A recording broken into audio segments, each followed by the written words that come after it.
Google Classroom has organized your work, it will actually even grade it for you, or at least assist you within the process. So as a teacher, one of the things that I love is that if you click out here on the upper left-hand corner on these hot dogs, you can go to do. This is your list of all of the assignments that you have to review for your students. It shows you really quickly how many have turned it in, how many have not, all of these things. And this also is a great place to just choose, okay, when I'm done, I can mark as reviewed and it will disappear off of my to-do list.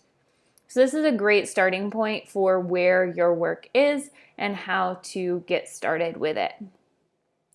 Once you open those assignment views and you click on your individual students, you get a view sort of like this that allows you to see really quickly what your assignment is, the student's work, and it gives you this comment bank. So once you do that, you can add specific comments that you'll use over and over again that you think, oh, this is something I'm going to end up writing a lot within this assignment or even within this class. And so it's a great place to just house this information, and then you can copy that to the clipboard really easily in order to paste into a comment. However, one of my favorites is actually an extension, and it's called Checkmark. And what happens is you just highlight a word and it gives you this little keyboard of options. And I just clicked on that S and it said check spelling. So it automatically creates that comment for you as you go and work within the grading feature of Google Classroom. And it starts to really just even track how many times did I have to write check spelling. And the great thing about this extension also is that it's actually customizable. So the things that you write over and over again on student work, you can create as these little shortcuts on this board for you to use. Google Classroom also is a great way to grade media that maybe isn't a Google Doc.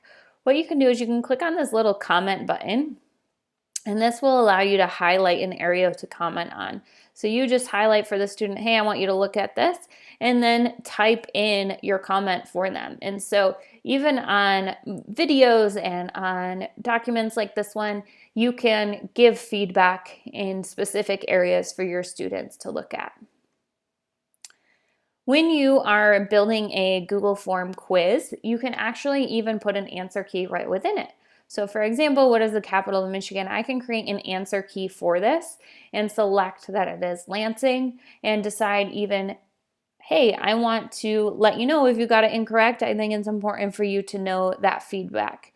And so giving specific feedback for students based on if they are correct or incorrect is a great way to, even just in the checking for understanding if it's not a formal quiz, to give that feedback, and then deciding how many points is it worth for each question. And so Google Forms quizzes will do this automatically, and if you push it out through your Google Classroom, it will import those grades automatically for you. One important thing to remember though with this idea of grading student work is this idea of ownership. Who owns the Google Doc in this process? So at the beginning of the assignment, the student is the owner of the Google Doc. So perhaps they've attached it to the Google Classroom assignment, perhaps they haven't, but they will eventually turn it in Google Classroom. Once they turn it in Google Classroom, they lose editing privileges. Instead, you as the teacher are the person who has the ownership of the document. The student can view the document, but they can't actually see your commenting. They can't edit it at any time. So if you have a specific due date and you're like, I need my students to turn it in and then not touch it, that's definitely possible within Google Classroom. Then as a teacher, you grade it, you give feedback, and then you return it in Google Classroom. And once you've returned it in Google Classroom, you're both editors within the document. Students, again, can view it and own it and change it as well as you can. So in order to do this, what you do is you select all of your students. So it's important that after you grade your work, your students' work, you do this so that they can view your feedback. So after you've graded their feedback, you've put in their scores, you select all the students and then hit this return button. In addition to the ability to grade the work, Google Classroom also has a Gradebook feature that you can view all of your students' grades in. This is currently in beta, so if you don't have it, look for it to come shortly. But this is a great way to just have a log of all of your students' work and how they're doing, and again, be able to organize it. And so what's great is you can put the grades within, or if you've done it within the assignment, it will do that, and you can easily click on them to decide if you want to return it or view it. In addition, you can click on an individual student's name and see how they're doing on all of their assignments, and even filter by, did they turn it in? Is it returned? Is it missing? What's the case? And so if you are, for example, meeting with a student, it's a great way to just check in on things.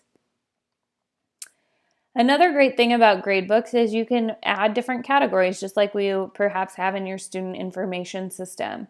This will then allow you to view your assignments and create your assignments in those different categories. And so then you can have that all filtered for you as well with a certain amount of points and things like that. Once you're done grading your work, again, you want to go back to that to-do page and mark it off your list as graded as well. And so again, to do that, you click on those three dots and click Mark as Reviewed. Once you do that, it will disappear from your list. If at any time though you want to go back and look at it, you can go to that reviewed section and that will pull up all of your previously reviewed work, or you can go to your classroom stream. So as you can see, Google Classroom does a lot to really help you grade your papers and your quizzes and all of your media and keep it in one place organized with your to-do list as well.